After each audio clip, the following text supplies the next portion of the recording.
नमस्कार दोस्तों, मैं सतीश चंद्र भास्कर आप सभी लोगों का आपके अपने channel RT+ centre of knowledge में एक महत्वपूर्ण विषय के साथ स्वागत करता हूं। आज का जो विषय है वो है शिक्षण शास्त्र और इस शिक्षण शास्त्र के तहत हम आज अच्छी तरीके से सीखने का प्रयास करेंगे शिक्षण के चर यानी कि वेरिएबल्स ऑफ टीचिंग। शिक्षण के चर वे चर होते हैं जो शिक्षण को प्रभावित करते हैं या ये कहें कि जब कभी भी शिक्षण की प्रक्रिया चलती है तो ये वेरिएबल्स उसमें निहित होते हैं या ये कहें कि इनके बिना शिक्षण कार्य पूरा नहीं हो सकता है और ये अनिवार्य वेरिएबल्स हैं। अर्थात हम ये कह सकते हैं कि शिक्षण की प्रक्रिया इन चरों के कारण या ये कहें कि इन चरों के कारण ही चलती है और अगर ये चर नहीं है तो शिक्षण की प्रक्रिया पूर्ण नहीं हो सकती है। तो आइए आज हम लोग शिक्षण की जो वेरिएबल्स होते हैं आज उनको सीखने का प्रयास करते हैं। तो यहाँ पे हम देखें कि जो शिक्षण के चर हैं जिसे कि हम वेरिएबल्स ऑफ टीचिंग, आप टीचिंग की जगह पर कभी कभी देखेंगे कि लर्निंग भी लिखा मिलता है तो उससे कोई प्रभाव पड़ने वाला नहीं है। यहाँ पे आप वेरिएबल्स ऑफ टीचिंग या वेरिएबल्स ऑफ लर्निंग भी कह सकते हैं क्योंकि शिक्षण का मुख्य उद्देश्य ही होता है सिखाना। तो जो शिक्षण के चर हैं अगर हम देखें तो इन्हें सामान्यतः मुख्य रूप से 3 भागों में बांटते हैं। तो ये कह सकते हैं कि 3 प्रमुख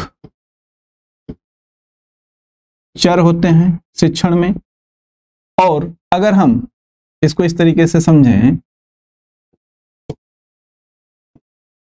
3 प्रमुख चर, अगर वो 3 प्रमुख चर हैं तो उनको अगर हम क्लासिफिकेशन करें, उनको विभाजित करके वर्गीकृत करके सीखने का प्रयास करें तो मुख्य रूप से जो शिक्षण है उसमें जो चरों की बात करते हैं तो जो पहला चर आता है वो होता है आपका स्वतंत्र चर। स्वतंत्र चर जिसे कि हम कहते हैं इंडिपेंडेंट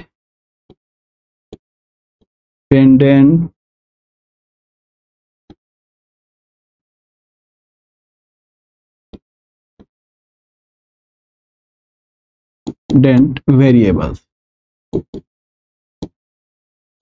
वहीं पे अगर हम दूसरे चर की बात करें तो जो बहुत ही महत्वपूर्ण चर ये भी है जिसे कहते हैं आश्रित चर।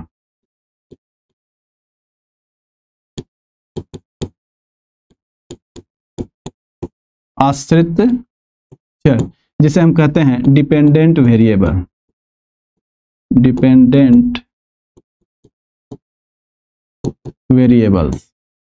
वहीं पे अगर हम तीसरे महत्वपूर्ण चर की बात करें तो जो तीसरा महत्वपूर्ण चर है वो है आपका मध्यस्थ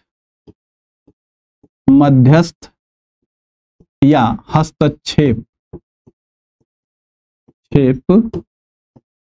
चर जिसको कि हम कहते हैं इंटरवेनिंग वेरिएबल्स।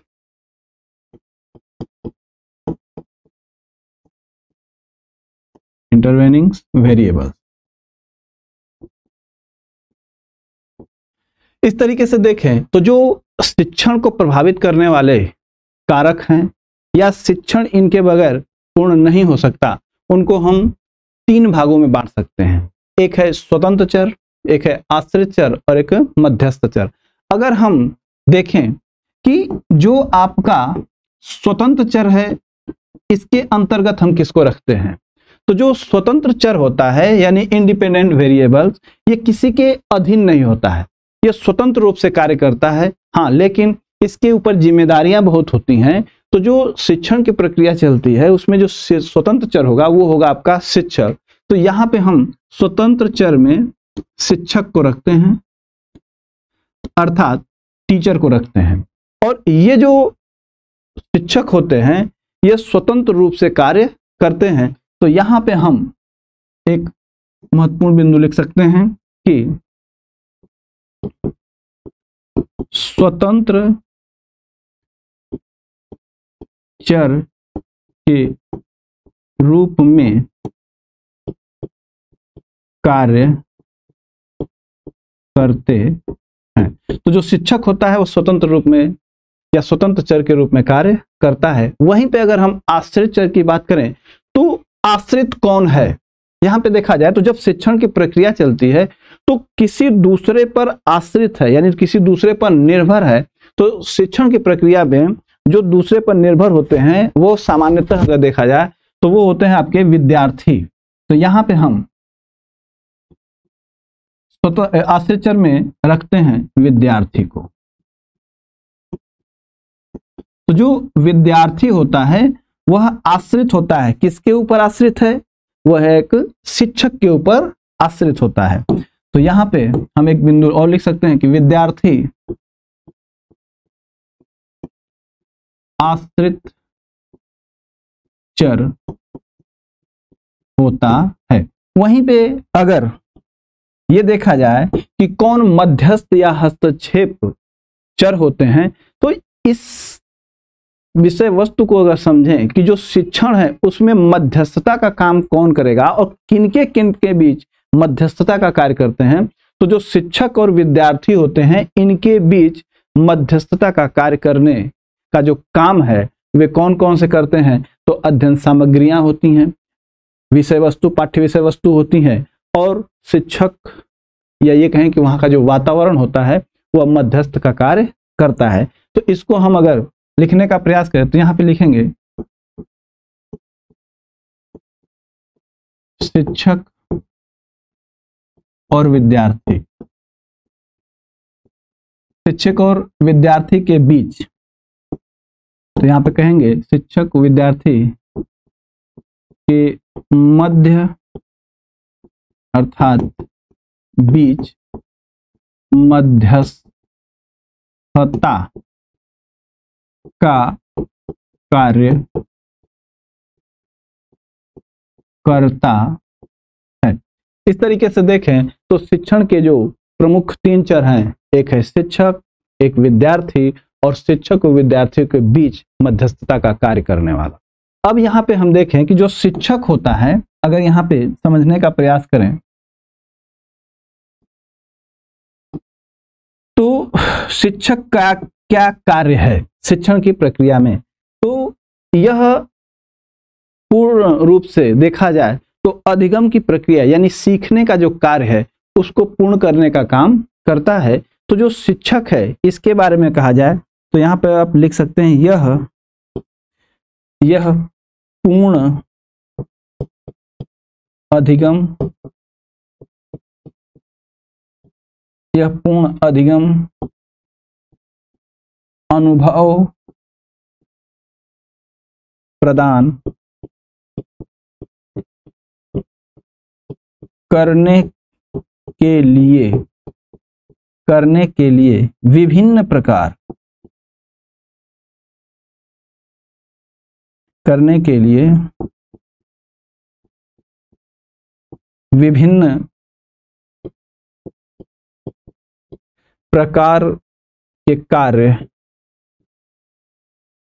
विभिन्न प्रकार के कार्य और गतिविधियां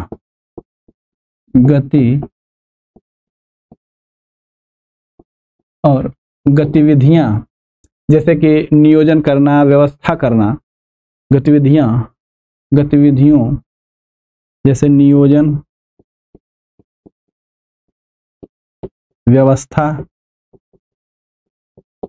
गतिविधियों में व्यस्त रहता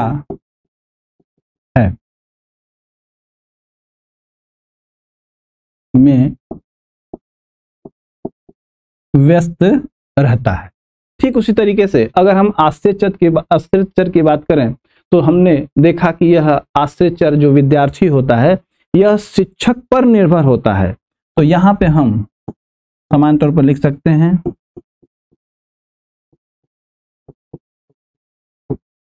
शिक्षक पर निर्भर रहता है।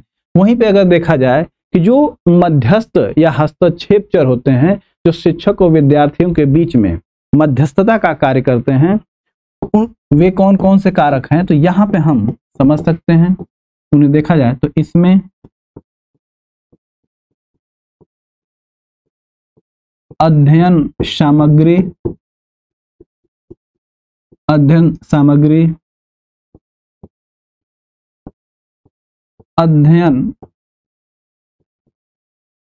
युक्तियां, तकनीक, सामाजिक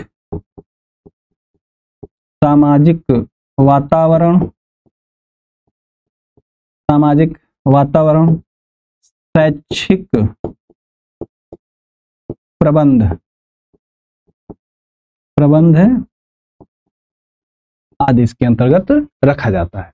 तो इस तरीके से देखें कि जब कभी भी शिक्षण की प्रक्रिया होगी तो उसके अंदर जो वेरिएबल्स होते हैं वह मुख्य रूप से तीन प्रकार के होते हैं। अगर इन वेरिएबल्स की बात करें तो जो स्वतंत्र होते हैं वो शिक्षक होते हैं और यह पूर्ण अधिगम अनुभव प्रदान करने के लिए होते हैं। वहीं पे जो विद्यार्थी है वह शिक्षक पर आश्रित होता है और इन दोनों के बीच में शिक्षण की प्रक्रिया को कराने वाले, उनको प्रभावित करने वाले कारक ही मध्यस्थ चर या हस्तक्षेप चर कहलाते हैं, जिसमें हम रख सकते हैं अध्ययन सामग्रियां, अध्ययन युक्तियां, तकनीक, सामाजिक वातावरण, शैक्षिक प्रबंध।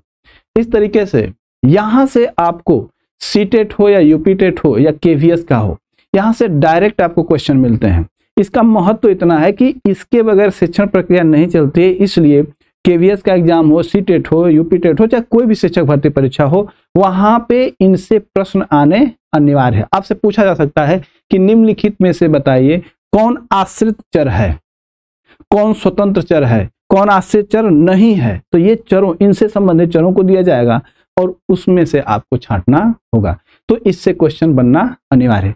आइए शिक्षण के चरों को सीखने के बाद हम ये सीखने का प्रयास करते हैं कि जो चर हैं उनके क्या कार्य होते हैं। तो अब हम देखते हैं कि जो शिक्षण के चर हैं, तो यहाँ पे हम ये सीखने का प्रयास करते हैं शिक्षण के चरों के कार्य। तो यहाँ पे एक हम लोगों का बिंदु बनेगा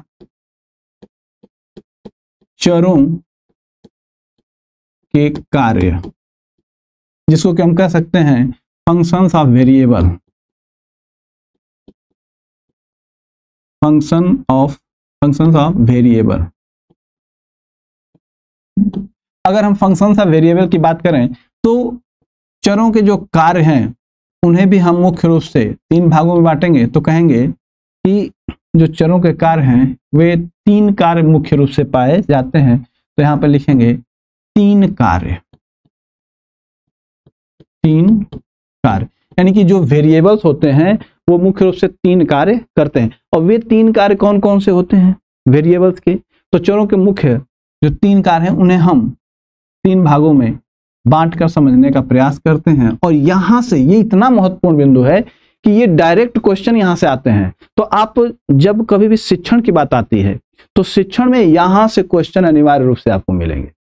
तो तीन कार्य शिक्षण के, और ये इतने महत्वपूर्ण है कि यहां से हर पेपर में 3 से 4 क्वेश्चन आते हैं, एक नहीं 3 से 4 क्वेश्चन आते हैं, वो अनिवार्य रूप से मिलेंगे किसी न किसी तरीके से।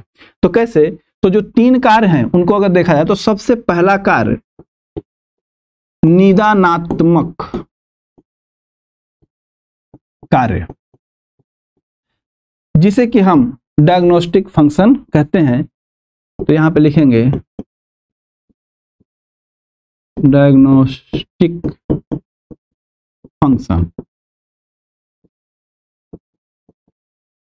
निदानात्मक कार्य। अभी हम सीखते हैं कि निदानात्मक कार्य क्या होता है। वहीं पे जो हम लोगों का दूसरा कार्य है वो है उपचारात्मक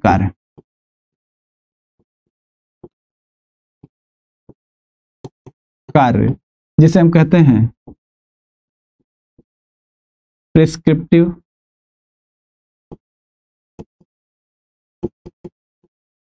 फंक्शंस, उपचारात्मक कार्य। और जो हम लोगों का तीसरा कार्य है, यानी कि चरों का जो तीसरा कार्य है वो है मूल्यांकन कार्य। मूल्यांकन कार्य, इवेल्युएशन फंक्शन। इस तरीके से देखें तो जो चर हैं उनके तीन का, निदानात्मक, उपचारात्मक और मूल्यांकन। अगर हम देखें कि निदानात्मक कार्य किसे कहेंगे, तो यहां पे ये महत्वपूर्ण बिंदु है कि निदान करना। तो निदान करने का क्या अर्थ होता है? तो निदान करने का जो सामान्य तौर पर अर्थ होता है कि समस्या का पता लगाना। जैसे कि आपने देखा होगा कि जब कभी भी आपको कोई बीमारी होती है तो जब डॉक्टर के पास जाते हैं तो वो आपके तरह तरह के टेस्ट लिखते हैं। तो जो वो टेस्ट होता है, आपसे कुछ क्वेश्चन पूछते हैं, समस्या क्या है, तो वो आपका होता है डायग्नोस्टिक फंक्शन, यानी कि निदानात्मक कार्य। ठीक उसी तरीके से शिक्षण की प्रक्रिया में भी निदानात्मक कार्य होता है। और जो स्वतंत्र चर होता है शिक्षक, वह बच्चों से या बच्चों की समस्याओं को जानने का प्रयास करता है। तो जो बच्चों की समस्याओं को जानने का प्रयास करता है वही कार्य होता है आपका निदानात्मक कार्य। और ये हर फील्ड में होता है, ऐसा नहीं है कि शिक्षण में ही। ये आप स्वास्थ्य के क्षेत्र में भी देख सकते हैं, प्रशासन के क्षेत्र में भी देख सकते हैं। तो निदानात्मक कार्य में क्या होता है? समस्या को जानना। अर्थात हम यहाँ पे कह सकते हैं कि जो निदानात्मक कार्य है यह मुख्य रूप से क्या, कैसे और कब पर आधारित होता है। अर्थात समस्या को पता लगाना, समस्या को जानना ही निदानात्मक कार्य कहलाता है। तो यहां पर लिख सकते हैं आप सामान्य तौर पर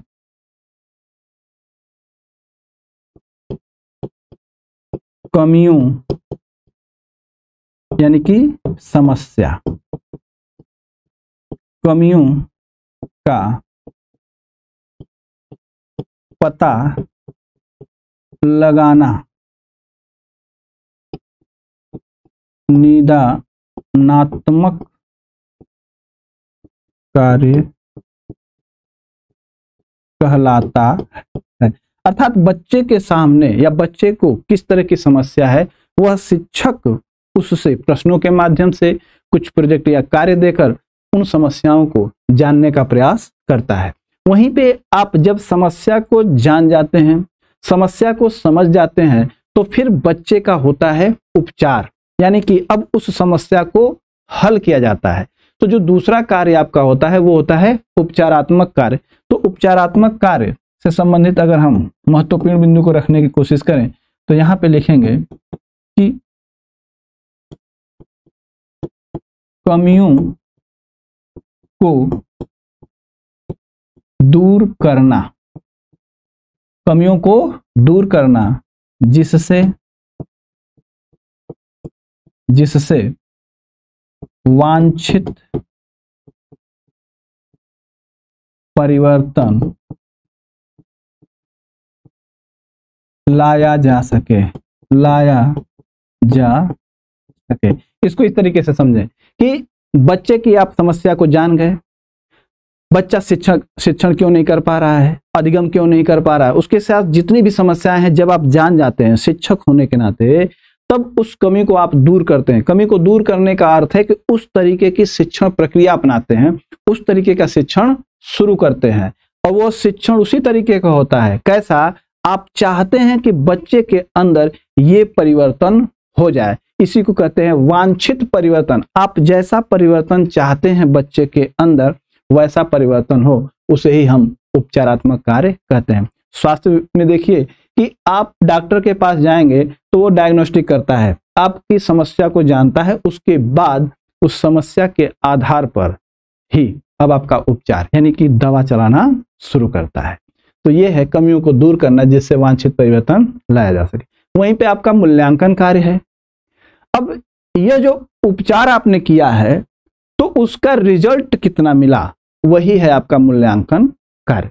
अर्थात शिक्षण आपने कर लिया, बच्चे की समस्या को आप दूर करने के लिए उपचार किए, अब वो उपचार कहां तक सफल है, आप उस उपचार में जो रिजल्ट या वांछित परिवर्तन चाहिए क्या मिला कि नहीं मिला, इन सब की जानकारी होती है मूल्यांकन कार्य से। तो यहाँ पे जो हम लोगों का तीसरा कार्य है वो है आपका मूल्यांकन कार्य। अगर हम मूल्यांकन कार्य की बात करें तो कहेंगे इसमें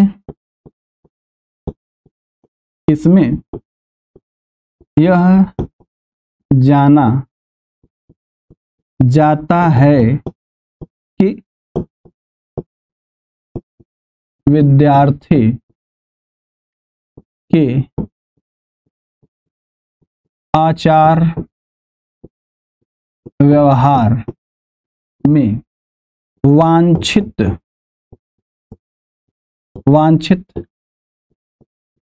परिवर्तन आया है या नहीं। तो यहां पे हम लोगों ने देखा कि जो चर हैं उनके मुख्य कार्य। तो आज हम लोगों ने चर यानी कि शिक्षण के चर यानी टीचिंग ऑफ वेरिएबल्स के तहत आज हम लोगों ने सीखा कि जो शिक्षण के चर हैं वो मुख्य 3 प्रकार के होते हैं, स्वतंत्र चर, आश्रित चर और मध्यस्थ चर। स्वतंत्र चर में हम शिक्षक को रखेंगे, आश्रित चर में विद्यार्थी को रखेंगे, और इन दोनों के बीच में मध्यस्थता का कार्य आपका पाठ्यक्रम करता है, वहाँ का वातावरण करता है।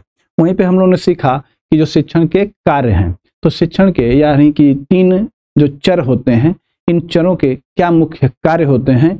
एक है निदानात्मक कार्य यानी समस्या का पता लगाना, उपचारात्मक कार्य यानी समस्या को दूर करना, और फिर समस्या कितनी दूर हुई उसका अंतिम है विकल्प मूल्यांकन का कार्य करना। इस तरीके से चरों से संबंधित जितने भी आपके क्वेश्चन बन सकते हैं वह इससे बाहर नहीं बनेंगे। तो हम लोग अगले क्लास में ये सीखने का प्रयास करेंगे अब, क्योंकि शिक्षण के चरों को जानने के बाद अब हमारे पास समस्या आती है कि जो शिक्षण है वो कितने प्रकार के होते हैं। तो हम लोग अगले क्लास में ये सीखने का प्रयास करेंगे शिक्षण के प्रकार। तो मिलते हैं अगले क्लास में। धन्यवाद।